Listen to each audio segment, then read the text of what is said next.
நீதிமொழிகள் 1ஆம் அதிகாரம். தாவீதின் குமாரனும் இஸ்ரவேலின் ராஜாவாகிய சாலமோனின் நீதிமொழிகள்.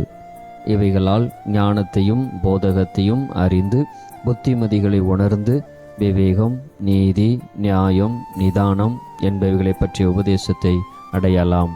இவைகள் பேதைகளுக்கு வினாவையும் வாலிபருக்கு அறிவையும் விவேகத்தையும் கொடுக்கும். புத்திமான் இவைகளை கேட்டு அறிவில் தேறுவான். விவேகி நல் ஆலோசனை அடைந்து நீதிமொழிகளையும் அதன் அர்த்தத்தையும் ஞானிகளின் வாக்கியங்களையும் அவர்கள் உரைத்த புதைபொருள்களையும் அறிந்து கொள்வான். கர்த்தருக்கு பயப்படுதலே ஞானத்தின் ஆரம்பம்.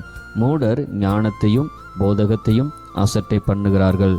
என் மகனே, உன் தகப்பன் புத்தியை கேள், உன் தாயின் போதகத்தை தள்ளாதே. அவைகள் உன் சிரசுக்கு அலங்காரமான முடியும், உன் கழுத்துக்கு சரப்பணியுமாய் இருக்கும். என் மகனே, பாவிகள் உனக்கு நயங்காட்டினாலும் நீ சம்மதியாதே. எங்களோட கூட வா, இரத்தம் சிந்தும்படி நாம் பதியிருந்து குற்றமற்றவர்களை முகாந்தரம் என்று பிடிக்கும்படி ஒளிந்திருப்போம். பாதாளம் விழுங்குவதைப் போல் நாம் அவர்களை உயிரோடு விழுங்குவோம். குழியில் இறங்குகிறவர்களை விழுங்கப்படுவது போல் அவர்களை முழுமையாய் விழுங்குவோம். விலை உயர்ந்த சகலவித பொருட்களையும் கண்டடைவோம். கொள்ளை பொருளினால் நம்முடைய வீடுகளை நிரப்புவோம். எங்களோடு கூட பங்காளியாய் இரு, நாம் எல்லாருக்கும் ஒரே பை இருக்கும் என்று அவர்கள் சொல்லுவாராகில், என் மகனே, நீ அவர்களோடு கூட வழியிலே நடவாமல் உன் கால்களை அவர்கள் பாதைக்கு விலக்குவாயாக. அவர்கள் கால்கள் தீங்கி செய்ய ஓடி இரத்தம் சிந்த தீவிரித்திருக்கிறது.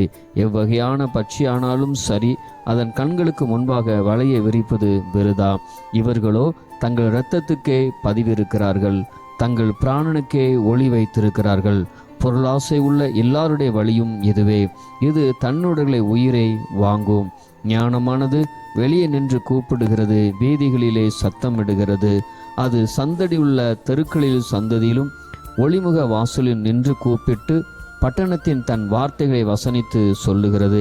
பேதைமைகளே, நீங்கள் பேதைமையை விரும்புவதும், நிந்தனைக்காரரே, நீங்கள் நிந்தனையிலே பிரியப்படுவதும், மதியினரே, நீங்கள் ஞானத்தை வெறுப்பதும் எதுவரைக்கும் இருக்கும்? என் கடிந்து கொள்ளுதலுக்கு திரும்புங்கள். இதோ என் ஆவியை உங்களுக்கு அருளுவேன், என் வார்த்தைகளை உங்களுக்கு தெரிவிப்பேன். நான் கூப்பிட்டும் நீங்கள் கேட்க மாட்டோம் என்கிறீர்கள்.